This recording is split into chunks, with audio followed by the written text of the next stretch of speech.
Pengertian asbabun nuzul. Asbabun nuzul adalah idhofah yang terdiri dari kata asbab jamak dari kata sabab atau sebab atau alasan, dan nuzul yang bermakna turun, sehingga asbabun nuzul secara literal bermakna yaitu sebab turunnya satu atau beberapa ayat Al-Quran.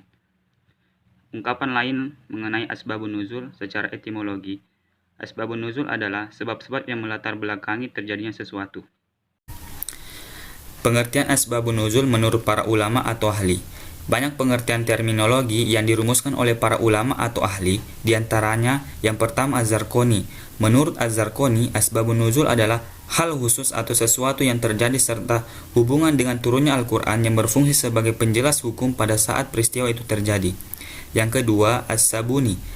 Menurut As-Sabuni, asbabun nuzul adalah peristiwa yang menjadikan diturunkannya satu atau beberapa ayat mulia yang berhubungan dengan peristiwa dan kejadian, baik hal tersebut berupa kejadian yang berkaitan dengan urusan agama ataupun pertanyaan yang diajukan kepada Nabi Muhammad SAW.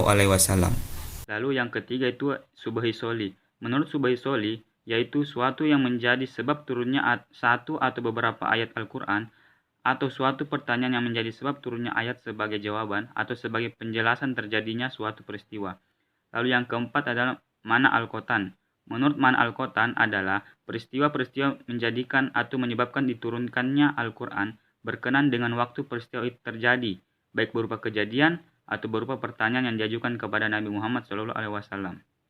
Dari pertanyaan para ulama atau ahli di atas, hanya sedikit yang berbeda. Semua menyimpulkan bahwa asbab an-nuzul adalah kejadian atau peristiwa yang melatar belakangi turunnya Al-Quran dalam rangka menjawab, menjelaskan, dan menyelesaikan masalah-masalah yang timbul dari kajian tersebut. Sekian dari saya. Saya akan menjelaskan tentang cara-cara mengetahui riwayat asbabun nuzul.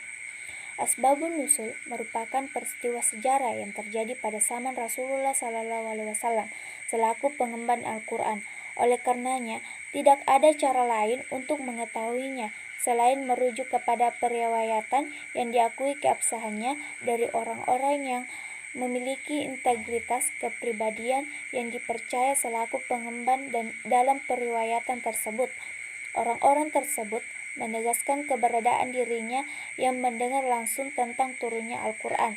Hal ini menuntut kehati-hatian dalam menerima riwayat-riwayat yang berkaitan dengan asbabun nuzul. Para ulama umumnya, baik dulu maupun sekarang, tetap bersikap ekstra hati-hati dan ketat dalam menerima riwayat yang berkaitan dengan asbabun nuzul. Ketaatan dan ketelitian mereka difokuskan kepada seleksi pribadi orang yang membawa riwayat atau ruwat, sumber riwayat atau isnad, dan redaksi riwayat atau matan. Hal ini menunjukkan bahwa tidak setiap riwayat tentang asbabun nuzul yang dikemukakan oleh para sahabat dapat diterima begitu saja tanpa pengecekan dan penelitian lebih cermat. Hal ini juga menunjukkan bahwa pengetahuan tentang asbabun nuzul suatu ayat merupakan pekerjaan yang sulit, sehingga menimbulkan perbedaan pendapat di kalangan para ulama tentang beberapa riwayat yang berkaitan dengannya. Oleh karena itu, para ulama seperti Imam Al-Hakim, Al-Nasyaburi, Ibnu Al-Sahlah, dan ulama hadis lainnya menegaskan bahwa hadis yang menjadi sumber dalam riwayat asbabun nuzul harus merupakan hadis marfu, bersambung sanadnya dan sahih dari sisi sanad maupun matanya. Sedangkan susunan atau bentuk redaksi dalam pengungkapan riwayat asbabun nuzul secara garis besar ada 3 macam, yaitu 1. Bentuk susunan redaksi yang disepakati oleh ulama menunjukkan kepada asbabun nuzul. 2. Bentuk susunan redaksi yang masih diperselisihkan di kalangan ulama untuk menunjukkan kepada asbabun nuzul. 3. Bentuk susunan redaksi yang disepakati oleh ulama tidak menunjukkan kepada asbabun nuzul. Assalamualaikum warahmatullahi wabarakatuh. Perkenalkan, nama saya Mutiara. Di sini saya akan menjelaskan macam-macam asbabun nuzul. Berdasarkan sebab dan ayat yang turun, asbabun nuzul dibagi menjadi 2 macam, yaitu yang pertama ada ta'adud al-asbab wal nazil wahid. Ta'adud al-asbab wal nazil wahid adalah beberapa sebab yang hanya melatar belakangi turunnya satu ayat atau wahyu. Dalam hal ini, Turunnya wahyu bertujuan untuk menanggapi beberapa peristiwa atau sebab. Contohnya dalam surah Al-Ikhlas ayat 1-4 yang artinya, katakanlah Muhammad, dialah Allah yang Maha Esa, Allah tempat meminta segala sesuatu. Allah tidak beranak dan tidak pula diperanakkan, dan tidak ada sesuatu yang setara dengan Dia. Ayat tersebut juga diturunkan kepada kaum ahli kitab yang ditemui di Madinah setelah Rasulullah SAW hijrah. Dan yang kedua ada ta'adud an-nazil wa al-asbab wahid. Ta'adul an-nazil wa al-asbab wahid adalah salah satu sebab yang melatar belakangi beberapa ayat. Contohnya terdapat pada surah Ad-Dukhan ayat 10, 15, dan 16. Asbabun nuzul ketiga ayat tersebut terjadi pada saat kaum Quraisy durhaka kepada Nabi Muhammad SAW.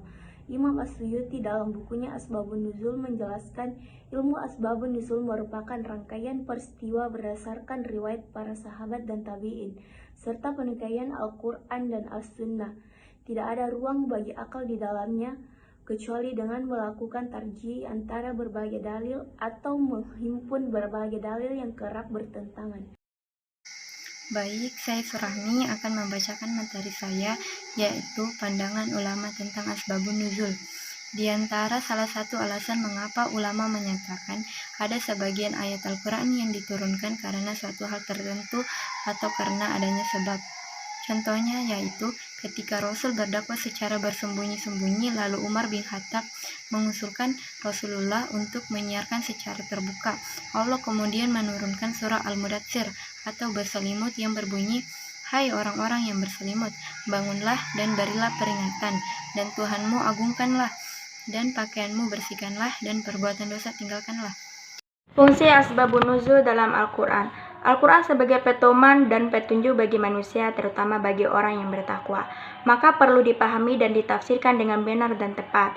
Dalam memahami dalam penafsiran, pengetahuan tentang asbabun nuzul, ayat dinilai sangat penting, terutama ayat-ayat Al-Quran yang memiliki sebab nuzul.